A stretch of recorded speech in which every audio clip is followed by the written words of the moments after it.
Nabi pada hari Asyura selalu puasa.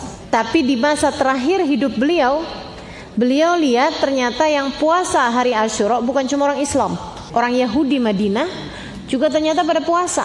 Ama Nabi tegurin, tanyain gitu, kenapa kalian puasa? Karena yang kami tahu hari ini adalah hari Allah menyelamatkan Nabi Musa dari Fir'aun, maka kami syukuri hari ini dengan kami pun berpuasa pada hari ini. Dari zaman dulu ajaran kami memang memerintahkan kami untuk berpuasa pada hari Asyura. Nabi tuh emang selalu aja gak suka kalau cara ibadah kita mirip sama cara ibadahnya orang lain agama.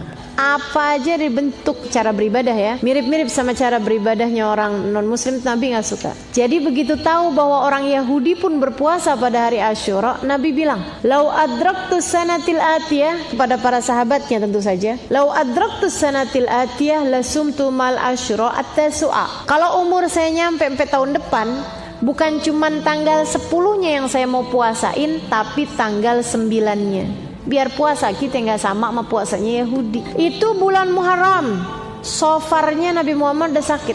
Bulan Rabiul Awal Nabi Muhammad wafat. Karena ini memang ceritanya di tahun terakhir hidupnya Nabi Muhammad. Nabi nggak sempat puasa tahun depannya. Akan tetapi kita sebagai umatnya, sebagaimana anak yang berbakti kepada orang tua akan melanjutkan niat orang tuanya, maka umat yang berbakti kepada nabinya akan juga melanjutkan niat nabinya. Makanya nanti pas hari Asyura, bukan cuma hari Asyura yang kita puasain, tapi kita mulain dari hari Tasu'a. Ini mengenai puasanya. Sampai-sampai para ulama bilang, ini ucapannya ulama ya, andai kata kamu gak bisa dapetin puasa Tasu'a, tanggal 9 lagi sakit misal, tanggal 9 masih mens misalnya, masih nifas misalnya, atau lagi bepergian yang tidak memungkinkan untuk berpuasa misal, sehingga kamu baru bisa mulai puasanya tanggal 10 pas hari Asyuranya. Kata para ulama, biar puasamu gak sama puasanya orang Yahudi, puasain tanggal 11-nya.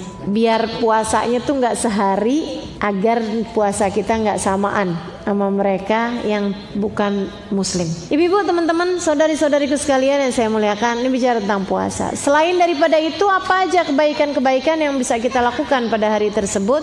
Yang disampaikan oleh Nabi Muhammad dalam hadis sahihnya, ada hadis yang Nabi Muhammad pada hari Asyura itu berbicara seperti ini. Kata Nabi, "Man wassa' ala iyalihi yawma Asyura, wassa' Allahu rizqah." Siapa yang meluaskan nafkah bagi keluarganya pada hari Asyura, Allah akan meluaskan nafkahnya.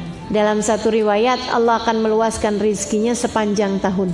Jadi bagi para istri, silakan sampaikan kepada suaminya, "Bang, pengen rezekinya gampang sepanjang tahun gak bang?" Kata Rasulullah bilangnya, siapa yang kepengen rezekinya diluaskan sepanjang tahun, hendaklah ia menambahkan nafkah bagi keluarganya pada hari Asyura. Kita luaskan nafkah buat anak-anak kita, biar nyenengin anak-anak kita pada hari tersebut. Karena siapa yang membahagiakan keluarganya, Allah akan membahagiakan dia. Dan pada hari Asyura secara khusus memang Nabi Muhammad menyebutkannya dalam hadis sahih beliau. Selebihnya kita disunahkan untuk menebarkan kebaikan pada hari tersebut, dari menyantuni anak yatim, sampai di negeri kita ini terkenal pada hari Asyura sebagai hari rayanya anak yatim. Lebaran anak yatim, diusap-usap kepalanya anak yatim. Walaupun memang hadisnya itu kabarnya secara riwayat adalah hadis yang dhaif. Para ulama mengatakan hadis yang dhaif ini boleh diamalkan untuk fadailul amal, untuk amal-amal yang berfadilah. Toh juga nggak ada ruginya. Orang yang nyantunin anak yatim, nggak hari Asyura aja bagus kok.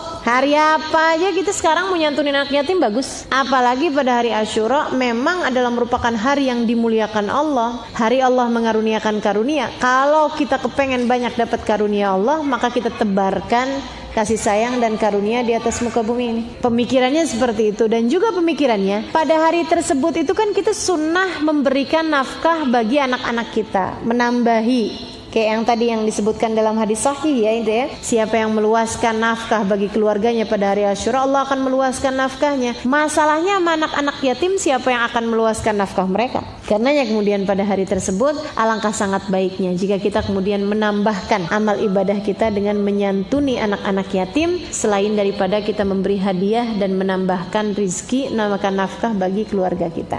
Batasan yatim sampai berapa, Bu? Lihat-lihat. Untuk urusan santunan atau untuk urusan ngusap kepala? Kalau untuk urusan mengusap kepala sampai balik. Kalau untuk mengusap kepala, memeluk, menunjukkan kasih sayang secara fisik. Akan tetapi kalau untuk menyantuni, maka disebut yatim apabila kalau yang laki-laki sampai dengan dia bekerja, kalau yang perempuan sampai dengan dia menikah. Ketika sudah menikah berarti sudah jadi tanggungan orang. Kalau laki-laki berarti sampai dengan dia bekerja. Untuk urusan santunan. Baik, teman-teman sedikit sekalian yang saya muliakan, ini apa yang bisa kita lakukan pada hari Asyura. Termasuk juga bersedekah, termasuk juga dengan kita berdoa, termasuk juga dengan kita memperbanyak berzikir pada Allah Subhanahu wa taala. Dan zikiran yang paling pas, zikiran yang paling tepat pada hari Asyura, mengingat karunia yang Allah Subhanahu wa taala berikan dan mengingat segala macam problematika dalam kehidupan, kita kemudian mengucapkan pada hari Asyura tersebut hasbunallah wa ni'mal wakil,